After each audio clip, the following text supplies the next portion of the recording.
Pulanglah pada Tuhan, cahaya kehidupan, syarat bahagia di dunia, akhirat kekal selamanya pada Allah.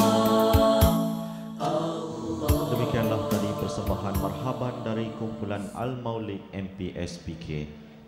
Hadirin yang dihormati sekalian, seterusnya majlis diteruskan lagi dengan forum Ambang 2014 yang akan dimoderatorkan oleh yang berbahagia Ustaz Azki Hafizi bin Ibrahim bersama-sama ahli panel yang cukup popular, iaitu Ustaz Badlishah Alauddin, Puan Diana Amir dan Puan Farah Ashikin Zulkifli. Dengan ini saya serahkan majlis ini kepada Ustaz Azki Hafizi. Dipersilakan Ustaz. Assalamualaikum warahmatullahi ta'ala wabarakatuh. Alhamdulillahi rabbil alamin, wassalatu wassalamu ala ashrafil anbiya'i wal mursalin wa ala alihi wa ashabihi ajma'in. Qala rabbi shrah li sadri wa yassir li amri wahlul 'uqdatan min lisani yafqahu qawli. Subhanaka la ilma lana illa ma 'allamtana innaka antal alimul hakim. Wa la haula wa la quwwata illa billahil aliyyil azim. Qala Allah Ta'ala, walau anna ahlal qura amanu wattaqaw la fatahna 'alaihim barakatin minas sama'i wal ard ila akhir ayat. Dan sekiranya penduduk di sebuah kampung dan tempat daerah itu beriman dan bertakwa kepada Allah, maka Allah akan buka pintu keberkatan dari langit dan bumi. Terima kasih saudara pengacara majlis yang saya hormati, yang berbahagia Datuk Haji Ismail bin Haji Said, yang Dipertua Majlis Pembandaran Sungai Petani Kedah Darul Aman, barisan panelis forum pada malam ini yang terdiri daripada ustaz dan selebriti-selebriti yang bersama kita, sempena dengan Ambang, sambutan Ambang, bukan Mambang, Ambang 2014. Bahagia Tuan Seusaha MPSPK serta seluruh ahli majlis daerah, bahagia pemimpin-pemimpin masyarakat setempat, tuan-tuan guru al-asatizah, tuan-tuan dan puan-puan yang dirahmati oleh Allah Subhanahu wa taala sekalian. Saya bersyukur pada Allah Subhanahu wa taala dan mengucapkan setinggi-tinggi tahniah pada bahagia Datuk ini betul di atas kejayaan melaksanakan sambutan Ambang 2014 dengan kita menjayakan forum dan konsert yang penuh dengan gilang gemilang berunsurkan Islam pada malam ini. Tuan-tuan dan puan-puan, pada malam ini kita persembahkan kepada anda panel-panel gandingan, kita gandingkan di antara ustaz dan artis bersama kita untuk kita melakarkan suatu sejarah dalam hidup kita. Bagaimana kita ingin membicarakan tajuk kita pada malam ini, iaitu fitrah suci kita bersama Islam. Saya perkenalkan panelis yang berada di atas, walaupun tuan-tuan dah kenal, dah tengok muka mereka di TV, dah baca muka mereka dalam dada-dada akhbar, dan saya suka saya repeat dan sekali lagi memperkenalkan kepada anda. Di sebelah kiri saya, yang paling dekat dengan saya, iaitu panel kita yang pertama, Puan Farah Ashikin binti Zulkifli. Tuan-tuan kenal, Puan Farah Ashikin dahulunya pernah menyertai Malaysian Idol 2 dan juga begitu juga dalam One in a Million One. Kemudian selepas Karachi lah Ustaz, Karachi ya Ustaz ni, jangan tengok TV. Kemudian selepas berhijrah, alhamdulillah, kalau dulunya Puan Farah Ashikin tak pakai tudung, dan alhamdulillah hari ini tengok penampilan luar biasa, satu fenomena yang luar biasa. Dan sekarang beliau berhijrah menjadi seorang guru di sekolah internasional di Damansara, dan kemudian beliau pernah ke Gaza pada akhir 2012 dan juga menguruskan kedai menjual barangan-barangan dan baju kanak-kanak dan mempromosikan produk chocolate chip cookies bernama Cookies. Dan alhamdulillah saya dimaklumkan Puan Farah Ashikin telah pun sekarang dalam proses untuk dapat anak yang pertama, betul? 6 bulan anak yang pertama. Seterusnya ahli panel kita yang kedua di sebelah Ustaz Badlishah. Kami kapit tengah-tengah. Saya di sini, Ustaz Badlishah di sana, yaitu Puan Diana Amir. Dan Puan Diana Amir, kalau tuan-tuan dan puan pernah menonton filem Petola Cinta ataupun Salam Cinta, dialah pelakon yang sama-sama. Saya ni tak pandai dengan macam saya pun tak tengok petola ke ketola ke siapa tak tahu. Ketola wallahu alam. Kemudian pernah mengacara SIS TV 9 dan menulis buku Titisan Mahabbah bersama Ibn Rijal, dan sekarang beliau bersama suaminya dalam jenama pakaian Da'i Diana Amir Executive. Tuan-tuan dan puan-puan, kita nak mulakan forum kita pada malam ini dengan membicarakan tajuk kita, iaitu fitrah suci di hati kita bersama Islam. Alhamdulillah kita beragama Islam, tetapi kita nak supaya Islam itu masuk dan meresap dalam jiwa kita. Saya mulakan dengan panel kita yang pertama, Puan Farah Ashikin. Kita nak lihat pengalaman sejarah beliau yang dulunya pernah dinobatkan sebagai artis yang terkenal, dan sekarang beliau telah berhijrah. Bagaimana kuasa fitrah diri itu dapat mengubah seseorang, hidup seseorang daripada suatu zaman kepada zaman yang sangat-sangat bersejarah dan juga bernilai hidup bersama Islam. Silakan. Bismillahirrahmanirrahim. Alhamdulillahirabbil alamin, wassalatu wassalamu ala asyrafil anbiya'i wal mursalin wa ala alihi washabbihi ajma'in. Rabbi shrah li sadri wa yassir li amri wahlul 'uqdatam min lisani yafqahu qawli. Assalamualaikum warahmatullahi wabarakatuh semua. Saya sebenarnya rasa janggal bercakap tanpa mikrofon. Saya tadi tercari mikrofon mana, rupanya mikrofon di sini. Terutama sekali saya ingin mengucapkan tahniah, banyak-banyak tahniah kepada MPSPK, terutamanya kepada Datuk, Masya Allah, kerana menganjurkan sambutan tahun baru dengan gilang-gilang secara Islamik. Alhamdulillah. Tahniah juga kepada semua yang dijentik hatinya oleh Allah Subhanahu Wa Taala untuk berada di sini. Daripada golongan yang senior, saya tak nak cakap tua, senior, pertengahan, sampai adik-adik semua ada dekat sini, Masya Allah. Dan kita tak nampak sebenarnya kita dikelilingi oleh malaikat-malaikat yang Masya Allah, yang beribu-ribu, mungkin berjuta-juta yang kita tak nampak. Ya. Juga saya yes, thank you, terima kasih kerana dijemput untuk berada di sini bersama rakan atau adik saya Diana Amir, ustaz yang sangat gah namanya, yang sangat famous. Saya pun baru berjinak-jinak dalam dunia hiburan dakwah sebenarnya. Saya tak pernah memilih untuk berada di dalam dunia dakwah, tapi Allah telah memilih saya, Alhamdulillah. Saya nak cuba sentuh sedikit tentang penghijrahan saya.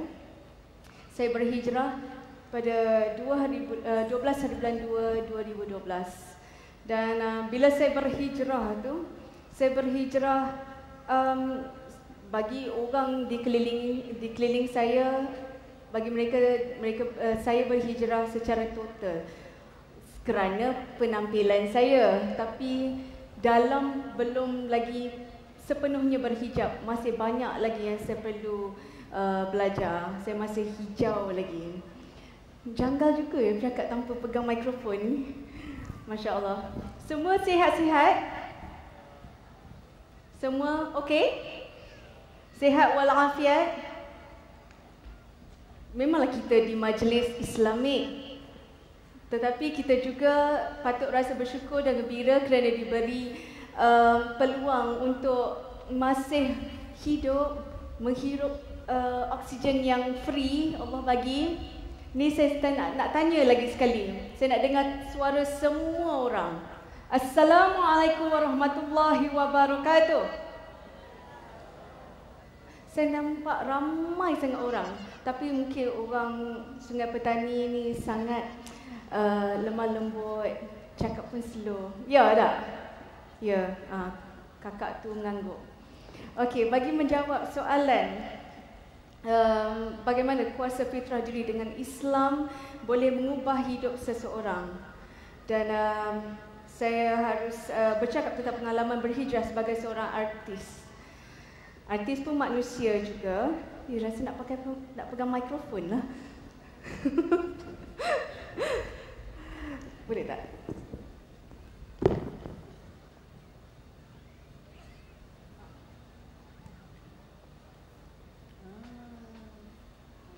Bismillahirrahmanirrahim. Okey. Sebab bila tak pegang mikrofon tu dia kena rasa macam tangan saya akan melayang ke sana ke sini. Jadi okey ya? Okey, semua mengangguk. Saya masih tak dengar suara lagi. Okey, berbalik kepada soalan yang diberikan. Memang kita semua dilahirkan dalam keadaan suci, ya. Dan semuanya dilahirkan, saya percaya semuanya dilahirkan di sini untuk menjadi seorang yang baik. Tetapi apabila kita dewasa, ya, kita daripada tanah putih itu dah mula bercapuk-capuk kerana keadaan sekeliling, cara kita dibesarkan, ya, keluarga, latar belakang keluarga dan sebagainya. Dan seperti saya sebelum saya berhijrah ke dunia yang saya rasa sangat luas, sangat indah ini, saya bergelumang dalam dalam dunia yang cukup lara, yang cukup melalaikan. Dan siapa yang kat sini nak jadi artis sangat? Ada ke adik-adik yang nak jadi artis? Kakak-kakak yang nak jadi artis ke? Bila orang tanya saya kata tak usahlah jadi artis. Tak ada benda yang menyeronokkan. Tapi kalau nak jadi artis dalam untuk mengetengahkan Islam, untuk melebarkan lagi sayap Islam, untuk memperkembangkan dakwah, insya-Allah. Kalau kerana Allah Subhanahu Wa Taala, okey. Ya. Jadi bila saya diberi hidayah itu, saya tak naklah bercakap tentang saya diberi hidayah, saya berhijrah. Saya rasa semua yang ada di sini semuanya berhijrah setiap hari. Saya cuba berhijrah setiap hari selepas 12 hari bulan 2 2012. Tarikh pun memang cukup cantik, Allah yang pilih. Masya-Allah. Sebab Allah tahu saya pelupa. Tarikh tu memang saya akan ingat insya-Allah sampai mati. Jadi bila saya terus ambil keputusan untuk berubah tu, sebab saya tak tahu bila lagi yang Allah akan beri hidayah pada saya. Saya pun tak tahu sampai bila saya akan hidup. Sampai sekarang saya selalu ingatkan diri saya tak tahu, mungkin sekejap lagi lepas, ya, ambang 2014 masuk, saya tergolek, ya, ajal dah sampai. Orang yang bijak, saya cuba jadi orang yang bijak. Saya cuba beritahu diri saya untuk jadi orang bijak adalah orang yang mengingati mati, sentiasa bermuhasabah diri. Dan ketika dalam perjalanan untuk berhijrah tu memang macam-macam orang kata pengalaman yang saya lalui. Daripada tak pernah mengajar di sebuah sekolah, tetapi Allah beri saya peluang untuk mencari rezeki melalui menjadi seorang guru di sebuah sekolah. Kemudian saya rasa kehidupan saya semakin hari semakin sehat. Kalau dulu banyak sakit-sakit, sekarang tak tahulah. Alhamdulillah memang ini yang saya cari selama ni. Sebelum ni kalau sentiasa menghiburkan orang, melalaikan orang dengan lagu-lagu yang tidak mendatangkan apa-apa manfaat untuk akhirat, untuk amal jariah saya sebelum ni. Dan setiap kali ni bila saya di atas pentas adalah untuk mengajak semua yang ada di sini, yang ada di depan saya ke arah kebaikan. Dengar tak? Di sana? Okey. Alright. Semua memang mata besar. Alhamdulillah. Sejuk, tak hujan. Alhamdulillah. Thank you Allah. Okey. Dan bila saya sebenarnya dah berhenti bekerja sebagai seorang guru. Saya berhenti sebab sekolah tu Alhamdulillah saya dapat pengalaman. Tetapi bila saya tengok ada benda-benda yang bertentangan dengan Islam, sekolah international kan, dan saya buat istikharah dan saya tinggalkan sekolah tu. Dan saya 100% terus mendekati diri saya dalam dakwah, dalam dunia dakwah. Dan saya diberi peluang ke Gaza dan tiba-tiba sekarang ni ngurus kedai baju kanak-kanak pula, tak pernah terfikir pun. Dan buat cookies, comel Ustaz sebut tadi cookies. Buat cookies pula atas tempahan dan sebagainya. Suami saya banyak membantu, alhamdulillah. Dan dalam masa sama saya saya mengajar juga, saya ambil private tuition. Maksudnya budak-budak yang ingin belajar bahasa Inggeris boleh datang ke saya secara personal, insya-Allah. Dan bagi saya, artis atau bukan artis, selebriti atau bukan selebriti, apabila berhijrah Allah Subhanahu Wa Taala, kalau dah letak satu goal, hidup ni memang patut diuji. Hidup ni sebagai seorang hamba, kita ni memang kita perlu ingatkan diri kita, kita memang hamba Allah. Bila kita marah, bila kita ada perasaan cemburu, dengki dan sebagainya, itu sebab kita lupa yang kita ni hamba sebenarnya. Kita ni hamba. Dan bila kita ingatkan diri kita ni seorang hamba dan kita memang patut diuji, ya, insya-Allah kita akan jadi lebih tenang, artis atau tidak. Dan kalau kita berubah adalah lillahi ta'ala, kita tak peduli apa yang orang kata. Macam yalah, I'm sure Diana pun ada pengalaman-pengalaman yang macam orang berkata-kata bila ada kata artis, public figure yang berubah ke arah kebaikan, pasti ada hati-hati dan mulut-mulut yang tidak tenang melihatnya.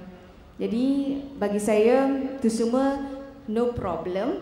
Yang penting adalah pandangan Allah Subhanahu Wa Taala. Allahu a'lam. Terima kasih para syikin yang telah berkongsi pengalaman dengan kita. Kita pun tengok para syikin, Puan Farah suruh menyut, kita tak menyut. Kita menyut. Diam. Tunduk kata orang Kedah ni bagus. Assalamualaikum, waalaikumsalam. Tuan-tuan dan puan-puan, saya terlupa Ustaz Fadli Shah tadi, nak kenal Ustaz Fadli Shah. Terkalik. Tak pernah ceramah dengan artis. Malam ni tiba-tiba jadi artis. Ini betul Ustaz artis. Ustaz Fadli Shah merupakan pegawai bahagian pendidikan agama Islam Pahang. Tuan-tuan kenal dah, tengok TV1, TV2, TV3, TV4, TV9, TV10, semua muka dia. IKIM FM. Alhamdulillah, tuan-tuan bersyukur tuan-tuan dapat datang malam ni bersama dengan tokoh muda yang sangat terkenal, insya-Allah. Dan terus nak beralih pada panel kedua, iaitu dan Puan Diana Amir. Bila sebut tentang perubahan hijrah, subhanallah, bila berhijrah ni satu benda yang sangat susah ialah untuk berhadapan dengan ujian. Tuan-tuan, ada seorang sahabat saya, dia berhijrah daripada satu agama masuk agama Islam, mengambil kesucian fitrah Islam. Dia akhirnya diugut untuk dibunuh oleh saudaranya sendiri. Tetapi tuan-tuan, ayahnya yang marah kepadanya, yang ugut nak bunuh bila dia nak mati, yang sahabat saya inilah jaga dia sampai ayah dia meninggal dunia. Dan hari ini dia duduk dengan mak dia, dan mak dia masih belum beragama Islam. Dia bela maknya, dia jaga mak dia. Subhanallah, cantiknya bila manusia berhijrah, sabar dengan ujian, tuan-tuan dan puan-puan. Jadi kita nak kongsikan bersama dengan panel kedua, iaitu Puan Diana Amir, tentang bagaimana bila kita berhijrah, sudah tentunya Puan Diana hadapi banyak ujian. Dan kita nak kongsikan sempena dengan forum Ambang ke-2014 ni, pada malam ni, bagaimana ujian itu dihadapi, apakah ujian, bagaimana kita nak memotivasikan penonton-penonton yang hadir bersama malam ini bahawa ujian adalah sesuatu yang Allah berikan untuk meningkatkan derajat ketakwaan kita kepada Allah Subhanahu Wa Taala. Silakan Puan Diana. Bismillahirrahmanirrahim. Assalamualaikum warahmatullahi wabarakatuh. Macam tu rupanya perasaannya. Bila sebut semua macam, diam je kan. Tapi tak apa, jawab dalam hati pun tak apa. Saya terima, doakan kesejahteraan saya juga, insya-Allah ya. Okay, alhamdulillahirabbil alamin, wassalatu wassalamu ala asyrafil anbiya'i wal mursalin wa ala alihi wasahbihi ajma'in. Rabbi yassir wa la tu'assir. Rabbi shrah li sadri wa yassir li amri wa hlul 'uqdatam min lisani yafqahu qawli. Dia memang ada ter macam tu, tak apalah ya. Minta maaf kalau ada mengganggu. Dia bunyi. Nak main? Tak apa kot. Sekarang dia jadi macam penyanyi pula. Kak Ofa dah selalu gini dah. Okay, Alhamdulillah. Seperti Ustaz tanya kepada kita, tak bolehlah dia bising. Satu kan? Boleh? Minta maaf kan?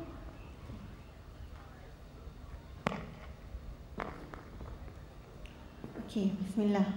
Alhamdulillah. Jadi macam yang Ustaz tanya kepada saya tadi, saya pun Alhamdulillah tadi kami perasan mula-mula orangnya tak berapa ramai kan. Lepas tu kami fikir, betul lah, Islam itu datang dalam keadaan asing dan akan kembali asing. Tapi berilah berita gembira kepada mereka yang asing ini. Jadi berbahagialah kita sebab dalam ramai-ramai orang yang kita tahu masih lagi tak terbuka hati nak menyambut tahun baru dengan cara nak dekatkan diri dengan Islam, nak lembutkan hati dengan perkara-perkara ataupun mendengar ayat-ayat yang mendekatkan kita kepada agama. Tapi kita dipilih oleh Allah Subhanahu Wa Taala untuk faham yang sebenarnya kalau kita pergi ke satu majlis tu banyak maksiat tu, takutlah nanti kita mulakan tahun baru kita dengan cara yang tak diberkati pula kan. Jadi Alhamdulillah kita berada di sini malam ni, dan tahniah kepada Datuk juga dan kepada semua yang menganjurkan sambutan tahun baru ini dengan cara yang Islami. Alhamdulillah, bersyukur, kita kena bersyukur sebab kita insya-Allah insan yang terpilih, yang disayangi lebih oleh Allah Subhanahu Wa Taala lah insya-Allah. Okey, saya ini sebenarnya mungkin ada orang yang tak kenal. Jadi saya sebelum ni lebih kepada berlakon filem. Dan kalau ikutkan saya punya lakonan filem tu, memang kebanyakan watak-watak saya tu sedikit ganas lah. Orang tengok tu memang layak dibenci lah. Makcik-makcik kalau jumpa saya mesti akan cakap, Diana, ya Allah, dulu makcik tengok Diana ni bencinya. Saya dalam hati macam sampai hati makcik cakap macam tu. Walaupun saya dah berhijrah kan, tapi jangan cakap terus terang macam tu sangat kan. Sedih juga hati kan. Tapi Alhamdulillah, walaupun saya dalam keadaan dulu yang dibenci sebegitu, tapi Allah itu Maha Pengampun, Maha Penyayang. Kita ni semua umat Nabi Muhammad sallallahu alaihi wasallam, umat yang amat mulia. Kiranya kita masih mampu untuk bertaubat lagi selagi mana nyawa kita belum diambil. Dan Alhamdulillah saya bersyukur di atas nikmat itu, nikmat hidayah yang Allah berikan kepada saya sekurang-kurangnya sebelum tinggalkan dunia ni, untuk faham yang apa yang saya buat sebelum ni salah, yang saya insan yang bersalah dan saya kena perbaiki diri saya. Kalau sebelum ni buat salah, buat tak tahu, buat rasa tak bersalah je lah kan. Tapi sekarang ni Alhamdulillah Allah bagi saya perasaan untuk rasa hina kalau buat salah, rasalah bersalah. Dan malulah kepada Allah kalau kita sombong dengan Allah. Solat pun tak nak, tutup aurat pun tak nak, tu sombong lah tu. Macam bagus sangat je, macam comel je kan. Macam comel sangat je pakai macam tu dulu. Tapi Alhamdulillah saya masih bersyukur lagi, kira yang dulu tu jadikan pengajaran kepada mereka yang pernah melihat saya yang dahulu. Jangan dibuat apa yang pernah saya buat. Kepada remaja-remaja, anak-anak perempuan, wanita, saya pernah bertudung juga dulu. Tapi bila saya jauh daripada mak dan ayah saya mula pakai tudung sekejap pakai, sekejap tak pakai sebab mak dan ayah tak nampak. Tapi saya lupa yang sebenar ini kehidupan di dunia ini jambatan menuju ke akhirat untuk bertemu dengan Allah Subhanahu Wa Taala. Dan walaupun mak ayah saya tak nampak, tapi segala apa yang saya lakukan itu orang nampak, orang tak nampak. Yang saya bagi tahu ke tak bagi tahu ke, dalam hati pun semuanya dicatat. Dan kita akan dipersoalkan nanti di mahkamah Allah. Jadi bertanggungjawablah dengan setiap apa yang kita lakukan lah insya-Allah. Azam baru tu insya-Allah kepada siapa yang masih lagi mungkin masih lagi dalam hati tu rasa macam nak berhijrah tapi tak cukup kuat dalam hati tu, saya harap sedarlah yang kita ni hamba Allah, yang kita ni semua akan tinggalkan dunia ni. Tinggalkan dunia yang sementara ni. Dan of course, sudah semestinya dah berhijrah ke belum berhijrah ke, mesti akan ada cabaran. Mesti akan ada ujian. Tapi ujian tu yang paling kuat sekali yang saya rasa sampai hari ini, sampai ke saat ni, ujian yang paling besar sekali sebenarnya. Saya nak istiqamah dalam nak berterusan memperbaiki diri. Saya nak istiqamah dalam nak memperbetulkan hati saya. Saya nak istiqamah dalam nak memperbetulkan saya punya ibadah. Itu sedikit tricky lah orang putih kata kan. Cikgu bahasa Inggeris? Okey.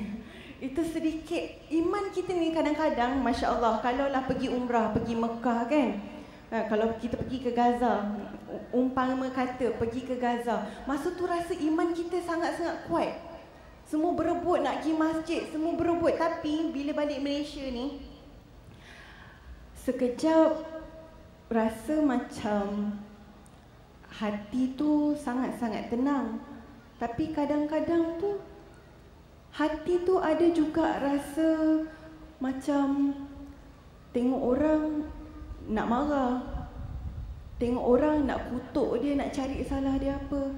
Ataupun kalau ada orang yang menyakitkan hati kita, rasa macam nak balas je, macam nak marah balik.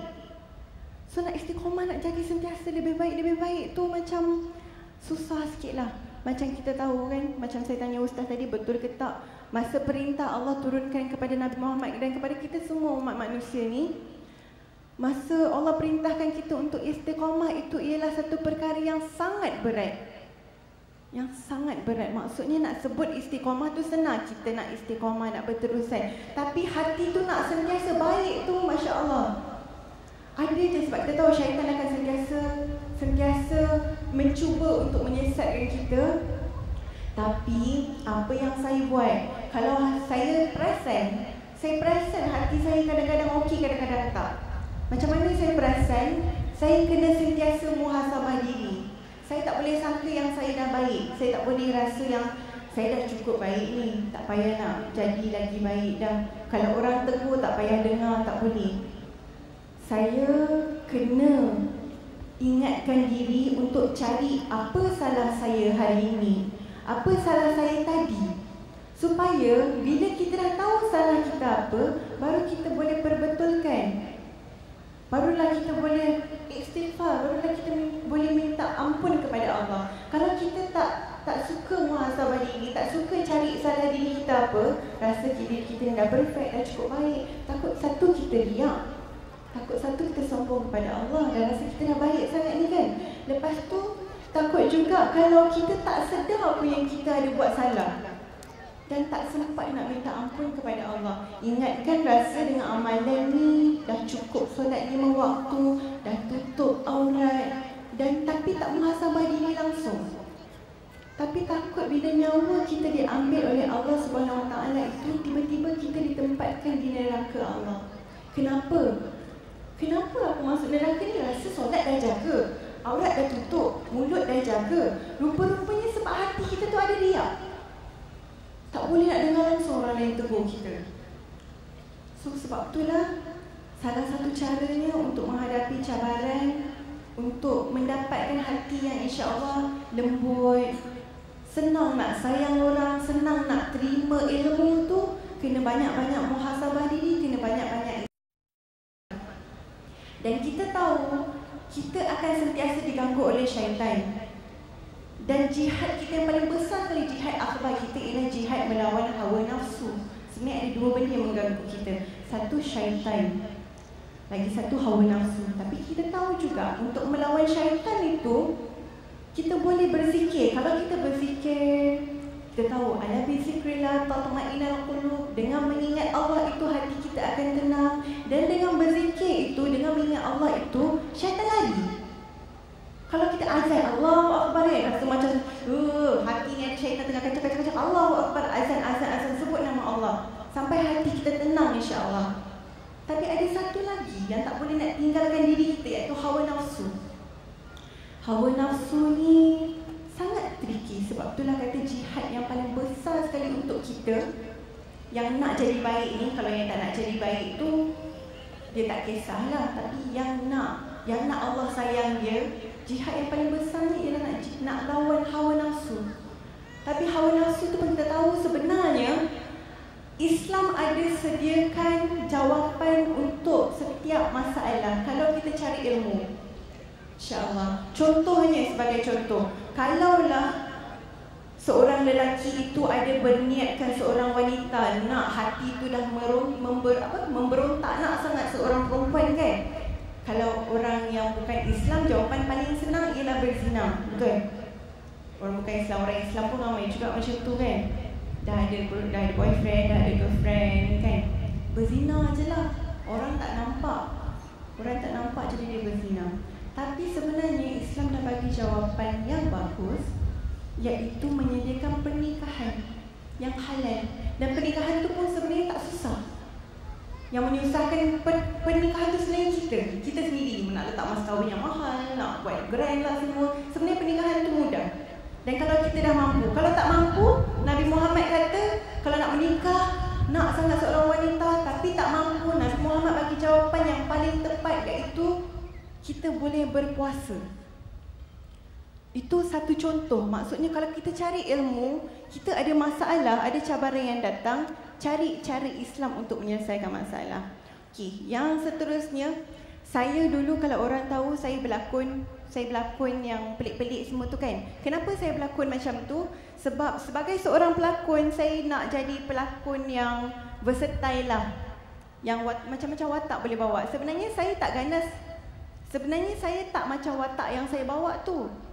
Tapi saya masa tu suka nak jadi watak seorang perempuan yang macam tu lah, yang macam ni lah. Sebab saya nak dikenali sebagai seorang pelakon yang boleh bawa banyak watak. Kenapa? Sebab saya minat berlakon. Tapi bila dah berhijrah ni, of course ada pengorbanan. Saya kena tinggalkan benda yang saya minat. Walaupun saya sangat minat untuk berlakon, saya suka untuk ekspreskan diri saya dalam watak lakonan, tapi saya kena tinggalkan. Sebab pekerjaan itu untuk wanita, kalau kita tak boleh nak jaga aurat kita, tak boleh nak jaga batas sosial kita dengan lelaki, tak boleh nak jaga percakapan kita, memang kalau kita tahu Allah tengok kita tu, perbuatan kita memang sia-sia. Setiap rezeki duit yang kita dapat dalam saya dulu berlakon tu, dengan mendedahkan aurat saya kepada mereka yang tak layak untuk melihat, duit tu semua tak berkat. Lepas tu duit tu saya guna untuk makan, untuk beli barang-barang, untuk bagi dekat mak dengan ayah saya. Duit yang tak berkat. Jadi kalau pekerjaan itu tak kiralah benda yang kita suka ke, tapi kalau Islam tak anjurkan, kena tinggalkan. Sebab ada hikmah yang sangat besar di sebaliknya. Contoh saya bagi sikit. Kalau saya dah tinggalkan saya punya lakonan tu, Alhamdulillah, Allah letakkan saya di tempat yang sangat mulia, iaitu apa?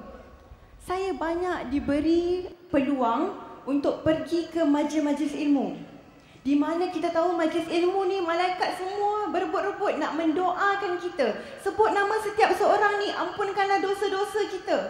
Dan saya tahu sebelum ni saya ada banyak sangat buat dosa, tapi Allah beri saya peluang lagi, banyak letakkan saya di sini, di situ, berjumpa dengan orang-orang alim ulama, berjumpa dengan anda semua yang nak dekatkan diri dengan Islam. Malaikat berdoa lagi. Jadi hikmahnya sangat besar daripada saya berjuang, tak cukup tidur nak berlakon. Tapi Allah benci. Lebih baik keadaan sekarang ini, walaupun tak dapat berlakon, tapi saya dapat pergi ke majlis ilmu. Dan kemudian saya dapat mengacara. Alhamdulillah, saya sudah bernikah dengan suami saya yang sayangkan Islam juga.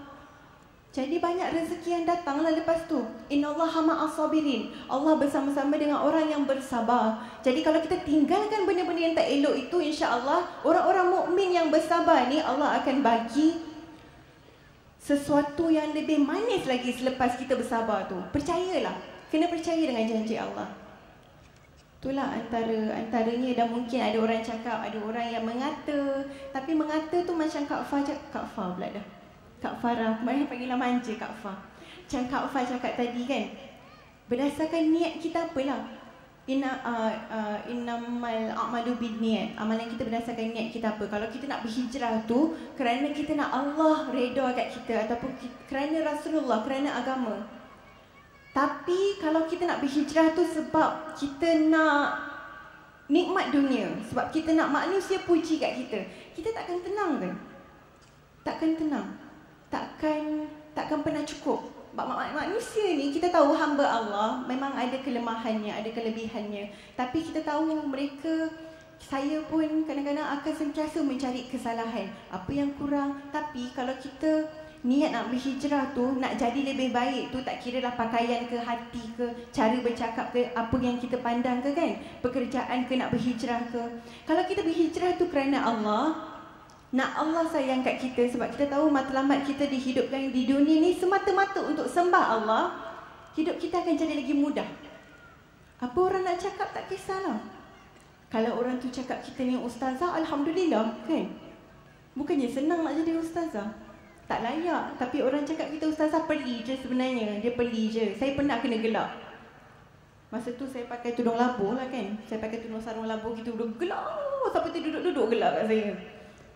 Gelak kata dia cakap saya ni macam ni lah. Dia duduk peli-peli saya kan. Dalam hati saya macam tak apalah, sabar. Ni mungkin ujian kan. Gelak terduduk-duduk ni, suka sangat dia gelak kan saya pakai tudung labuh gitu. Tapi sesungguhnya orang yang bersabar itu Allah bersama dengan kita. Kita nak Allah bersama dengan kita. Jadi sabar. Itu ujian Allah bagi sebab Allah sayang kat kita sebenarnya. InsyaAllah lah. Jadi key pointnya di sini ialah bersabar insya-Allah. Wallahu a'lam. Terima kasih Puan Diana. Tuan-tuan dan puan-puan, itu luahan bagaimana bila kita nak berhijrah. Senang nak berhijrah, tapi nak istiqamah itulah yang kita nak pertahankan. Macam kita tuan-tuan, kalau kita dah biasa tulis tiap-tiap hari duduk tulis tangan kanan, tiap-tiap hari tulis tangan kanan, tiba-tiba satu hari nak suruh tulis tangan kiri, lambat sikit nak tulis. Tapi kalau kita istiqamah, konsisten, tiap-tiap hari tulis tangan kiri, sebulan lepas ni cantik tulisan tulis tangan kiri. Begitu juga lah perubahan sikap. Nak berubah ni dia sabar kesat, dia ambil masa. Tapi istiqamah, bersabar, berjuang, berjihad, mujahadah, insya-Allah sangat hebat dalam kehidupan kita. Tuan-tuan dan puan-puan, masa kita amat terhad sebab pasal malam ni selain ada forum, kita ada konsert oleh kumpulan Hijaz. Sebelum kita nak jemput kumpulan konsert Hijaz nak buat persembahan, nak terus kepada Lembaga Ustaz Madrisyah. Kita telah perkatakan tentang pengalaman, kita telah menceritakan tentang bagaimana dunia hijrah daripada artis menjadi dunia yang suci fitrah. Ustaz, bila sebut tentang hijrah, tentang suci fitrah Islam, apa itu sebenarnya hijrah ke arah kesucian Islam? Dan bagaimana impak kesan yang sangat mendalam apabila seorang itu berhijrah? Ustaz, silakan. Assalamualaikum warahmatullahi wabarakatuh. Bismillahirrahmanirrahim. Alhamdulillahi rabbil alamin. Wassalatu wassalamu ala ashrafil anbiya'i wal mursalin wa ala alihi wa sahbihi ajma'in, amma ba'du. Terima kasih sahabat saya Al-Fadil Ustaz Muhammad Azki Hafizi Ibrahim selaku moderator forum, rakan-rakan bicara wara Puan Nordiana Amir Hashim dan Puan Farah Ashikin Zulkifli, seterusnya yang berbahagia Datuk Haji Ismail bin Haji Said yang Dipertua Majlis Perbandaran Sungai Petani, seluruh warga Majlis Perbandaran, seterusnya tuan-tuan guru, para alim ulama, para habaib, tuan-tuan, puan-puan, puan-puan, puan-puan, puan-puan, puan-puan, puan-puan yang dirahmati Allah sekalian. Ustaz Azki bertanya tentang fitrah. Apa erti fitrah? Dalam bahasa mudah, fitrah ni balik asal. Contoh, telefon. Semua kita malam ini ada handphone. Mana orang tak ada handphone, dia bukan orang. Sebab jumlah handphone di Malaysia melebihi jumlah penduduk rakyat Malaysia. Handphone kita bila rosak, hantar kedai.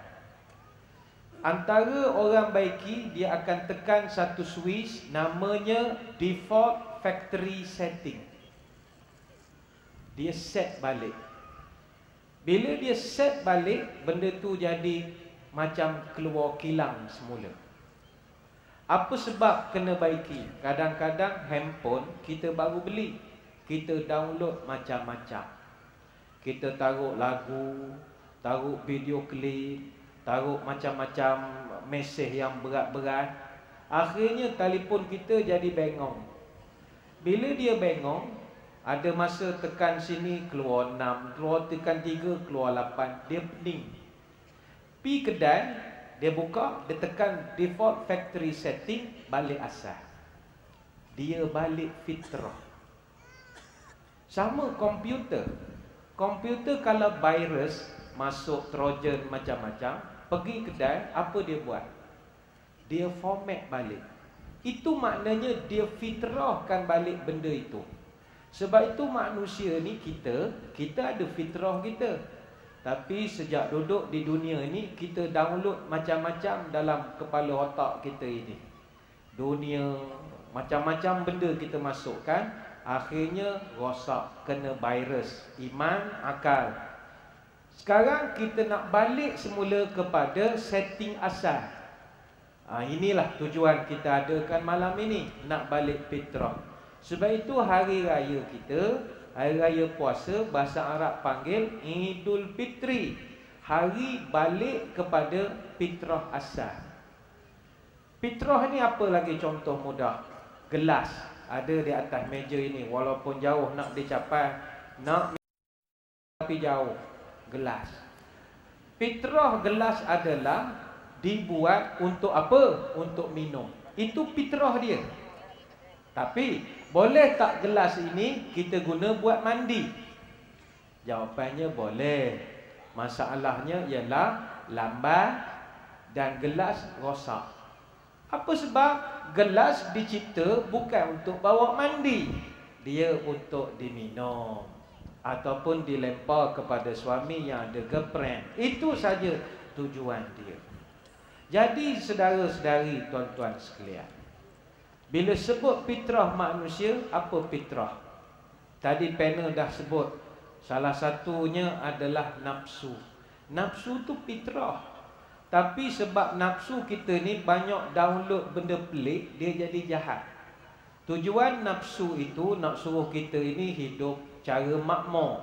Manusia kalau tak ada nafsu, dia tidak boleh mentadbir. Ni di Sungai Petani ini ada lampu lip-lap ini. Kenapa diwujudkan? Ada nafsu. Bunga-bunga disusun di atas pentas. Kenapa diletakkan? Sebab nafsu. Kalau tak ada nafsu, kita tak buat pentas, tak buat bunga. Panel kita pun pakai baju kelawar saja datang bagi ceramah. Sebab ada kehendak kita berpakaian. Tapi kita jadi rosak sebab download macam-macam. Sebab itu bila sebut nafsu, apa nafsu? Nafsu ini Allah Ta'ala sebut memang aku beri pada manusia, custom made. Benda tu dah memang ada. Ali Imran ayat 14 Allah pesan, Zuyilanin nasi hubbu syahwati minan nisa wal bani wal qanatiril muqantara minad dhahabi wal fiddah. Sampai habis ayat. Allah sebut, aku hiaskan dalam manusia ada 5 perkara dia paling suka. Allah sebut perkataan zuyyina. Nanti saya ulaskan. Pertama Tuhan sebut, aku hiaskan dalam hati manusia an-nisa, suka dengan perempuan. Itu normal. Tuan-tuan di belakang, kalau saya bercakap tak pandang, itu biasa. Tapi kalau dua panel bercakap, tuan-tuan tak berkelip, itu normal. Itu normal. Galik tengok perempuan. Sebab itu custom made. Orang lelaki kalau tengok perempuan tak rasa apa-apa, kena pergi berubat. Bila pandang ada gam, tumbuh tanduk, normal. Tapi kawan. Pertama sekali Tuhan sebut, aku beri manusia dia suka pada perempuan. Sebab itu alhamdulillah kita di Sungai Petani ini buat majlis malam ini. Julung-julung kalilah saya fikir ada majlis yang ada azan. Ini bagus. Kawan-kawan kita di Kuala Lumpur, di Putrajaya, di tempat lain malam ni berbeza. Yang datang, Masya Allah, pakaiannya macam-macam. Adik-adik yang perempuan, kalau kita tengok mereka tercabut kopiah menengoknya pakaian. Memang pesen budak-budak perempuan sekarang begitu. Pergi KLCC, pergi Mega Mall, Mid Valley, pakaiannya memang tak pernah cukup. Umur 18, pakai baju umur 8 tahun. Bila kita tengok, wow, jadi terkejut. Normal. Tapi kawal. Kadang saya heran ni adik-adik ni, nasihatlah rakan-rakan kita. Awak pergi Mega Mall pakai tunjuk pusat, saya heran. Pakai baju tunjuk perut, pakai baju tunjuk perut, tunjuk pusat. Saya pun heran kenapa dia tunjuk pusat. Agaknya tu sebab orang panggil pusat membeli belah. Agaknya lah kan banyak pusat. Pusat bersubang pun ada, pelik kita tengok. Jadi kita yang laki-laki bila tengok tertarik. Wow, kita jadi terkejut. Tapi kawal. Itu fitrah, kawal. Ada orang tanya, Ustaz, kalau tengok perempuan pakai seksi berdosa tak? Jawapannya begini, Nabi beri kaedah, nazratu ula laka wa wasaniyatu alaika. Pandangan pertama free, sedekah. Pandangan kedua dosa. Contoh, pergi Kuala Lumpur, pergi Penang, jalan tengok Amoy pakai seksi. Kita dalam kereta, dia melintah, kita ternampak dia pakai skirt. Wow, sedekah. Rudul basar, alihkan pandangan, jangan tengok lagi. Kalau tengok lagi, dosa. Ingat, abang-abang kena ingat ilmu dia. Pandangan pertama sedekah, pandangan kedua dosa. Tapi kalau pergi ke satu tempat, semua orang pakaian begitu, lebih baik tinggalkanlah tempat itu. Pergi seksi. Lama-lama kita pening, banyak sangat tunduk, langgar tingkap, balik sajalah. Ada orang tanya, apa nak sebut bila nampak perempuan pakai seksi? Ada orang sebut, dia nampak perempuan, dia akan sebut Astaghfirullah, ada. Ada orang dia nampak perempuan, Subhanallah, ada. Ada tak jawapan yang tepat untuk sebut? Tidak ada. Sebutlah apa saja, asalkan mengingat pada Allah. Nak sebut Alhamdulillah pun boleh, tapi takut orang kata kita gatai pula. Padahal itu ingat pada Allah. Tapi cuma ingatan. Kalau nak sebut Allahu Akbar, itu kena kontrol sedikit. Contoh perempuan lalu kita nampak Allahu Akbar, itu kena sebutan, kena tepat. Sebab kalau salah sebut, kita takut berdosa. Apa sebab? Perempuan lalu kita sebut Allahu Akbar, itu betul, Allah Maha Besar. Tapi kalau perempuan seksi kita sebut Allahu Akbar, dia jadi maksud lain. Apa beza? Kalau sebut Allahu Akbar, itu Allah Maha Besar. Tapi kalau sebut Allahu Akbar, itu artinya Allah besarnya, lain maksud itu. Boleh menyebabkan berdosa. Ni yang pertama. Kontrol agama ni dia sifat dia kontrol. Yang kedua, wal banin, anak-anak. Sayang ada anak-anak. Kalau sayang, sayanglah, tapi jangan jadikan anak kita anakku Sazali. You spare the rod, you spoil the child. Kalau tak rotan, rosak anak kita. Jadi ada masanya psikologi, ada masa pukologi pun kena ada juga. Balance sajalah. Wal banin wal qanatiril muqantarah minaz zahabi wal fiddah. Manusia ni aku hiaskan dia suka emas permata. Ini khusus untuk ibu-ibu. Puan-puan kalau pergi kedai emas, pengsan tengok emas banyak, bukan? Kami orang lelaki sebab itu kalau pergi lalu kedai emas, kita boleh tengok suami ramai pimpin tangan isteri. Alhamdulillah. Ini makna pasangan romantis. Bila lalu depan kedai emas, dia pegang tangan. Kenapa pegang? Tarik isteri, tak bagi masuk dalam kedai. Itu aja. Lepas kedai tu, dia lepas baliklah tangan dia. Wal fiddah wal banin wal qanatir muqantara min az-zahabi wal fiddah wal khailil musawwamah, iaitu Allah Ta'ala sebut manusia ni suka kepada kuda-kuda berhias. Ini anak-anak muda. Kuda ini simbol kenderaan laju. Sama macam sekarang, budak-budak memang kita dalam hati suka kenderaan.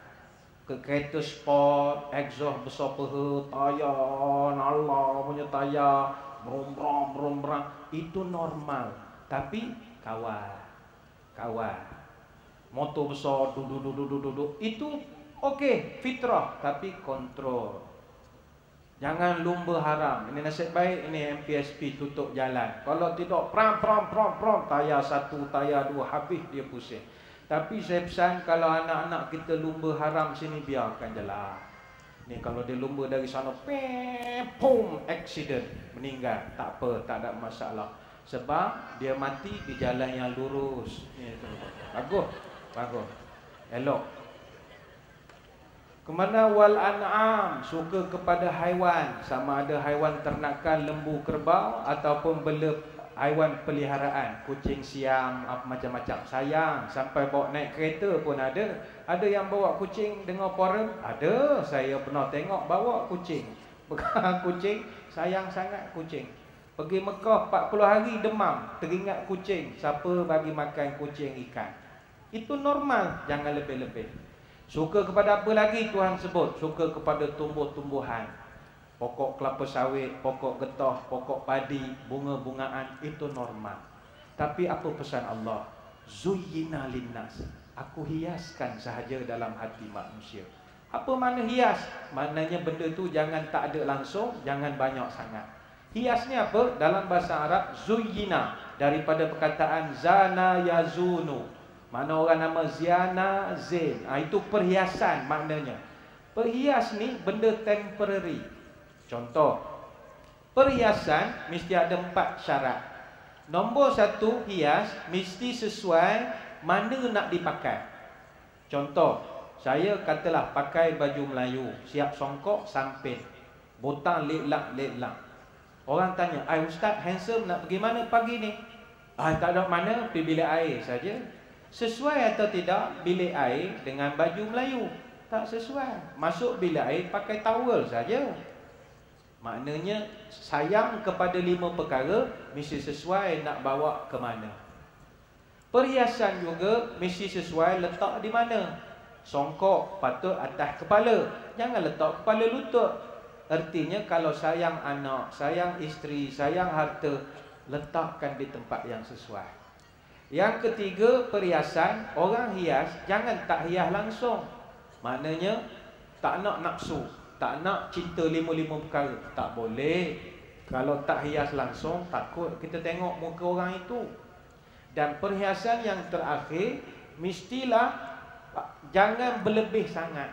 Contoh make up. Ibu-ibu make up. Make up kalau sikit-sikit, okey. Tapi kalau lebih, muka macam kena tampar, tak guna juga. Lebam-lebam muka tak cantik. Dia sedang-sedang saja. Sebelum saya tutup, saya nak bawa pesanan Imam Al-Ghazali. Kata Imam Al-Ghazali, nafsu ini macam kuda liar, kuda gila, opa Gangnam Style. Dia gila. Dia gila. Kata Imam Ghazali, jangan kau bunuh kuda itu, tapi jinakkan dia. Bagaimana? 2 cara. Pertama, jangan beri kuda tu makan banyak sangat. Kuda bila dia tak makan banyak, dia lapar, dia duduk diam. Bila dia kenyang, dia jadi gila. Opa Gangnam Style. Lepas tu gemuk orang yang joget itu, dia kenyang sokmo. Yang kedua, kata Imam Al-Ghazali, kuda itu bebankan dengan barang yang banyak, supaya dia tidak boleh nak apa Gangnam Style. Apa artinya? Kita dengan nafsu, nombor 1, jangan beri makan, iaitu banyaklah berpuasa. Hilang kita punya kehendak. Yang kedua, beban, banyakkan ibadah. Bila banyak ibadah, banyak berpuasa, nafsu ini kita boleh kawal. Maka pada akhirnya baliklah kita kepada factory default setting ataupun fitrah kita yang semula jadi. Wallahu a'lam. Terima kasih Ustaz Badisha, tuan-tuan dan puan-puan. Satu perumpamaan, analogi yang sangat mudah kita faham bagaimana fitrah manusia yang dibentuk oleh Allah Subhanahu wa taala.